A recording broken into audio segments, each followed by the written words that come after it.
Good afternoon, and welcome to the Wednesday afternoon conference call with Trusts Unlimited.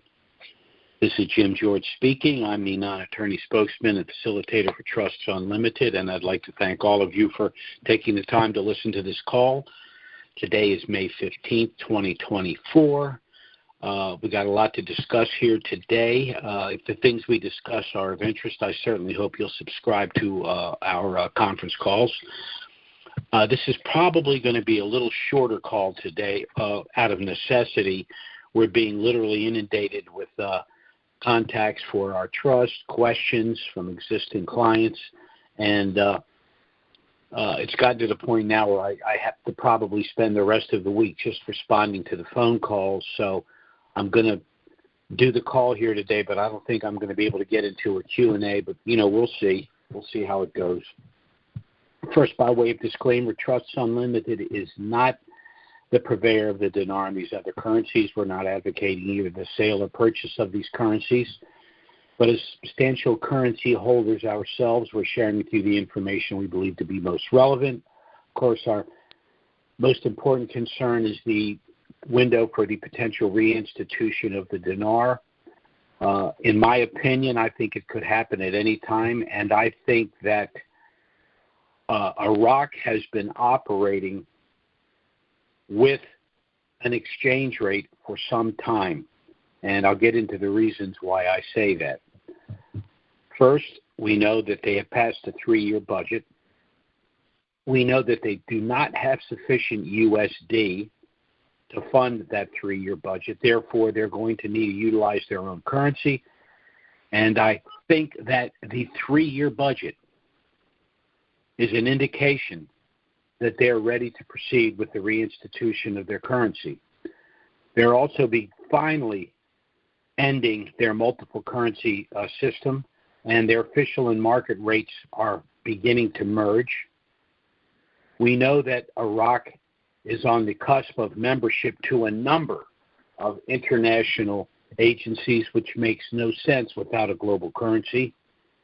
And we know that they've been involved most recently in extensive currency swaps with other central banks, and it would make no sense for those central banks to do currency swaps with a currency that's sanctioned program rate. So all of these things tell me that a change in the exchange rate is not only baked in the cake, but that they believe that at the very least there are parameters for what that initial exchange rate is going to be. There's some other things that we need to discuss which point to this exchange rate and why, in my opinion, this thing is already over. It's just a matter of when they make the public announcement. Iraq officially reached the point of no return, in my opinion, on January 1st when they outlawed the use of the U.S. dollar. So this means that at some point in the very near future, they're going to have to reinstitute their currency. Soudani recently made a trip to the United States, and based on some of the comments that have been made during that trip and what's going on since his return, I don't think Soudani went to the United States Treasury hat in hand. I think he went there with an exchange rate in hand.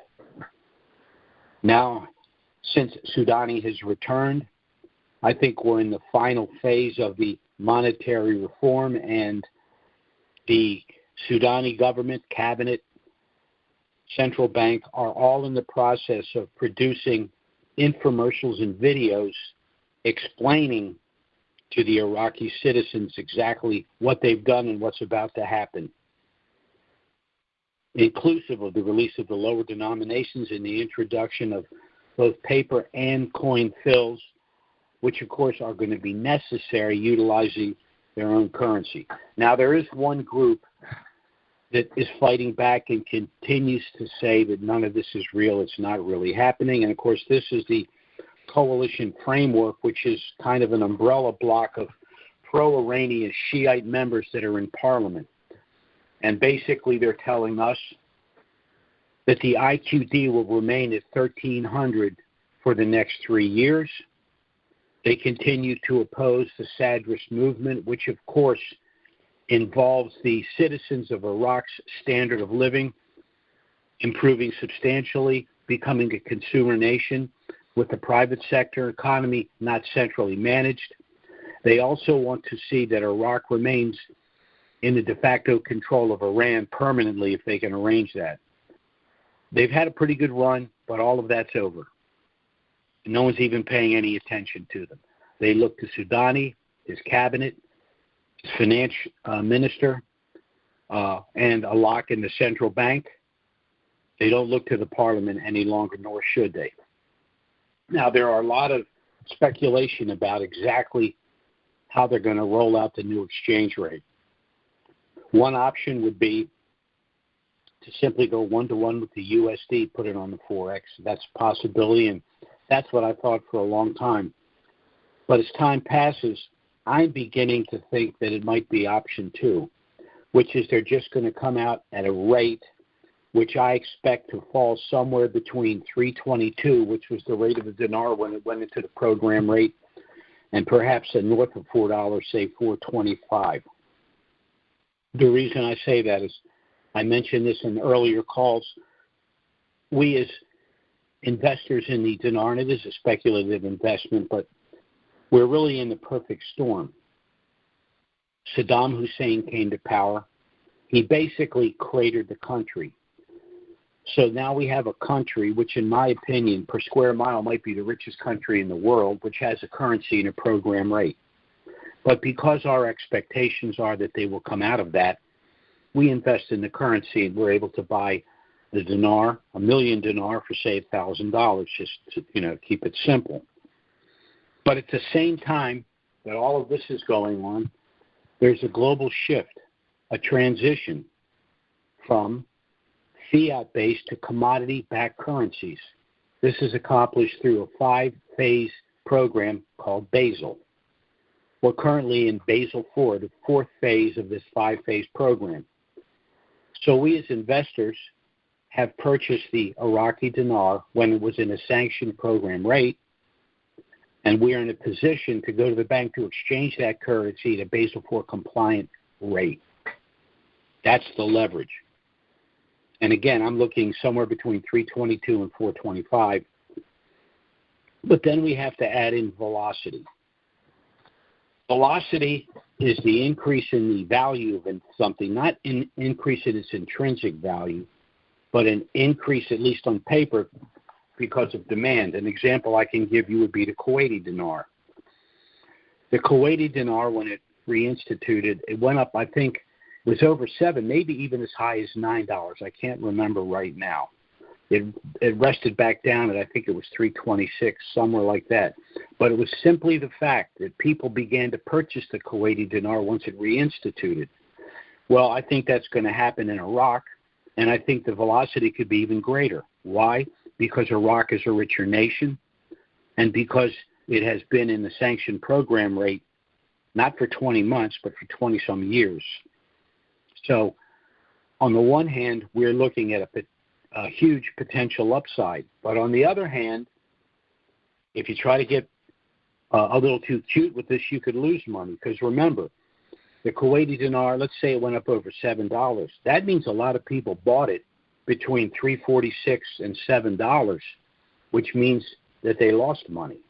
It's the individuals that purchased it initially, not the individuals that got sucked into the velocity. We don't want that certainly don't want that to happen.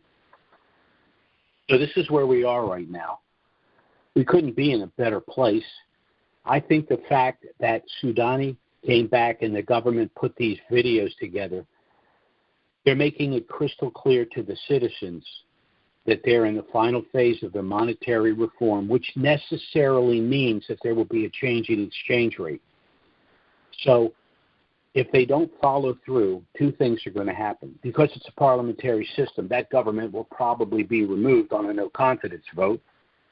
The coalition framework will have been proven right, and the nation-state of Iraq will basically be a failed nation-state because they've entered into too many contracts with too many countries and made too many obligations that they simply would be unable to fulfill because they don't have a currency to do so. And I don't think all of these other nations, whether it's the BRICS nations that's invited Iraq to join, some of the other groups that have invited them to join, the countries that are entering into these contracts to rebuild their infrastructure, water system, electric system, road system, and all of that. This has not been done without the expectation, or at least explicit understanding, that Iraq would have a currency to be able to fund these contracts. So that's why I think we're in a pretty good shape. Now, Trusts Unlimited got involved in all of this because we knew that individuals that, for the first time in their life, were going to be dealing with a substantial amount of wealth, were going to need to manage and protect it. And the first thing you need to do is to establish a package of irrevocable trusts to protect that wealth. Well, how is that accomplished? I'll review that quickly here. Whether you're a Denarian or whether you're simply an American that sees what's going on in this country and want to protect yourself, by establishing our Family Asset Protection Trust package, you're going to preserve your privacy and your anonymity, because everything within that trust is sealed and the general public would have no knowledge of your net worth or your actual holdings. Second, by establishing this trust package, and incidentally, before I move on, that privacy and that anonymity is important, because if you, let's say you have 10 million dinar, you assign the currencies to the trust, and it revalues conservatively for $1. Well, now you have a net worth of $10 million. Well, no one will know that because all of that occurred within the trust. And again, everything within that trust is sealed, and the general public will have no knowledge of what's occurred. Second benefit, you're going to be able to avoid IRS scrutiny. If you're a Denarian and you hold these currencies, you're probably looking at a full-blown 6-year audit because of the difference between what you earned in the year that these currencies revalued and your average annual wages. However, the currencies are in trust. There's less than a 15% chance of an audit because the IRS tends to avoid sophisticated trusts, knowing that they probably got sophisticated attorneys to represent them, knowing they also can't do a 6-year audit of the trust because the only taxable event within the trust will be the revaluation itself, which is separate and apart from your own personal taxes. Third benefit is gifting. If you gift currencies to family and friends through the trust, not only will you avoid the federal gift tax, but you will also have control of the post-RV proceeds. And many times people are afraid to gift currencies to family and friends for a variety of reasons, because they don't think they can manage the post-RV windfall. However, by gifting through the trust, you will have control of that windfall. Therefore, you can make sure that that money is not only protected, but it's invested wisely for the benefit of these individuals. The fourth reason you want to establish this trust is because it's been structured in such a way as to allow you, a state, to avoid the cost and delay of probate and the federal estate tax. By avoiding probate, not only will your heirs have immediate access to their inheritance, but no one will know the size of your estate, who your heirs are, and how much they each stand to inherit. Now, the federal estate tax currently can be as high as 65% of your estate in excess of $12 million. However, if your assets are in trust, you not only avoid probate, you avoid the federal estate tax, which means your heirs will immediately inherit. No one will be aware of what they've inherited, and you will not be subject to the federal estate tax, meaning that they will inherit 100 cents on the dollar what you've left to them. Lastly, the asset protection available in this trust. First, this trust allows you to avoid something called the Uniform Fraudulent Transfer Act. Basically means you can only be sued for what you own in direct title, or the value of property when you transfer it out of title to a trust like ours. Bottom line, you buy 10 million dinar for $10,000, transfer the currencies to our trust, they revalue for 10 million. Can you be sued for 10 million? No. You personally can only be sued for 10,000 because that's all the currency was worth when you transferred it out of title. Post-RV, this trust will protect you from future bad acts after you've acquired this wealth. It's extremely difficult to sue anyone that utilizes this trust package because it's based on the asset protection benefits of the state of Wyoming, which means that if someone wants to sue you, they're going to have to go to Wyoming. They're going to have to post a bond. They're going to have to hire a Wyoming attorney to represent them. They're probably going to have to provide a large initial retainer to do so. And this trust makes it extremely expensive, if not impossible, to succeed in civil litigation. So frivolous lawsuits are off the table, period. They're not going to go through all of that in a frivolous lawsuit. The only way anyone would be able to successfully sue you would be if you've done something really wrong and they've got the time and the money to pursue the litigation. So this trust protects you in a number of ways. But as I mentioned, whether you're denying or not, you need this protection because of what's going on in our own country. The last 3 years, and I'm going to be 72 years old very shortly, I've never seen anything like this. And I work in these areas where government's involved, taxes are involved, investments are involved. And I would have never believed what I'm seeing going on right now. We have a group that's trying to run this country. They're corrupt kleptocrats. And what we're seeing really is the second great progressive movement. The first progressive movement began in the early 20th century, had to go into hiding because it was such an utter failure, and it's come back out of hiding. President Obama reinstituted it with his fundamental transformation, because what it really was the reinstitution of the second great progressive movement. And it incorporated a lot of things. Got to get rid of the Bill of Rights because it's a group of negative rights, meaning the Bill of Rights tells the government what they can't do. And for the progressive, that's a bad thing.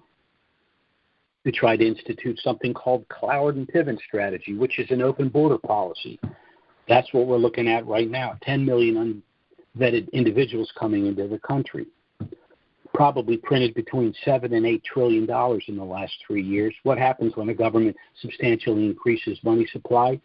You get inflation, which in fact is, at the end of the day, loss of purchasing power. We also saw something called critical theory. Critical theory is the belief that everyone is either part of an oppressed group or an oppressor group. The best illustration of that is what's going on our college campuses right now with all of the demonstrations. The people of Israel, the Jewish people, are viewed by these individuals as the oppressors, and the Palestinians are viewed as the oppressed. And because the Palestinians are the oppressed, they can do what they did on October 7th with impunity, the way these individuals think. Barack Obama added one component to this. He called it critical race theory, meaning that the white American citizen is the oppressor and the black citizen is the oppressed. And, of course, that's why we end up with things like the George Floyd riots and all of that. It's unfortunate. The other issue, of course, is the trans movement. The trans movement has a short play and a long play. I'm going to go to the long play. The long play is the destruction of the family unit. Why is that important? Well, it's Marxist theology. What stands in the way of the Marxist regime? Faith in God, a higher power. The family unit, where your loyalty is stronger to the family than it is to everything outside of the family, including government. And the small business, the independent individual that operates on his own because that's the way he wants to live his life. What the trans movement does by confusing gender is confuses the relationship between families. Why am I bringing all of this up? I'm bringing all of this up because we're in a situation where we have to exercise our constitutional, God-given rights because it's the only weapon we have to stop what's going on. The last 3 years, we've heard a lot about saving our democracy. Well, we're not a democracy. We're a constitutional representative republic. When they mean saving our democracy, they mean the democracy they're trying to create, a one-party social democracy. And how are they going to do that? Well, they're going to interfere in elections that involve individuals that aren't interested in their agenda. We're seeing that right now. They want to stack the Supreme Court because they can't win in the Supreme Court. They want to end the Electoral College. They want a straight popular vote, which they can manipulate. They want to end the Senate filibuster, which is minority rights. They want to stack the House. How are they going to do that? They're going to do that by bringing in 10 million illegals and then demanding that they be included, even though they're non-citizens, in the census. That's why when you see citizens being transferred from Texas to New York is complaining, but they're not complaining that the illegals are coming to New York. Their complaint is they need more money from the federal government. They want the illegals because they want them included in the census so that it can increase their representation in the House of Representatives. And they want to amend or repeal the First Amendment, your right to free speech; the Second Amendment, your right to keep and bear arms; the Fourth Amendment, your right to privacy; the Fifth Amendment, your right to due process; and the 10th Amendment, states' rights. We have to centralize everything. This is the situation we're in. But they're not going to succeed. And we're going to exercise our Fourth and Fifth Amendment rights by putting our wealth in these trusts. These are the trusts that the people that are trying to destroy all of this, they all have these trusts. I'm from the area. I'm from D.C. I worked in there for years. These individuals all have family asset protection trusts, whether they're wealthy individuals, whether they're politicians, doesn't matter. They all utilize these trusts because they know the power of them. And it's extremely hypocritical of them to, on the one hand, complain about the very things that they take advantage of. Now, our trust package is initially a package of 10 trusts consisting of one master trust that will hold assigned currencies pre-RV and financial assets like bank accounts and investment accounts post-RV, an optional gift sub-trust if you want to give currencies to family and friends and manage and control the post-RV proceeds, which sub-trust can be converted to a standard sub-trust to hold physical assets like a home, car, boat, etc., and 8 additional standard sub-trusts. Now, this is a package that we utilized in the past for our more affluent clients, package that had an initial cost of anywhere from $6,000 to $10,000. But when we decided to market the trust package to denarians, we knew that price tag would be unaffordable for many. So by basically simplifying, deferring expenses, we've been able to reduce the cost to $3,000. There's several ways you can pay for that. Pay us up front. We'll discount the price further to $2,500, saving you an additional $500. That's not possible. We do have a deferred payment arrangement. You'd make an initial payment of $525, which some basically offsets our out-of-pocket costs just to produce and deliver our trust to you. The balance would be paid the balance of the $3,000 would be paid in $100 monthly installments. We would charge no interest. The only proviso is once the Iraqi dinar revalues globally, and the unpaid balance would need to be paid within 30 days. So with that approach, anyone that has currencies and understands the need for getting their trust in place and their affairs in order pre-RV should be in a position to afford to do so. One other suggestion, we do accept credit cards. Pay us up front with a credit card. Not only will you get the $500 discount, but the minimum payment on your card would be less than the $100 a month you pay under our deferred payment arrangement. But we will work with you in whatever method works best for you. Our objective is to help you get your trust enforced and your affairs in order for all of the reasons but we've stated here. I'd like to go on with the call, but I've got to keep it short because, again, we're just being inundated with so many calls. I do want to go back, though, and just touch on one thing because it's really been bothering me lately, and I think we got to kind of take a look back and see how this country got ourselves in this position. There are 3 presidents in my opinion, that put the United States and we personally as citizens of the United States in this position. The first was President Woodrow Wilson, a Democrat and progressive president. If you know the history, you know what I'm going to say is true. The man was a racist ideologue.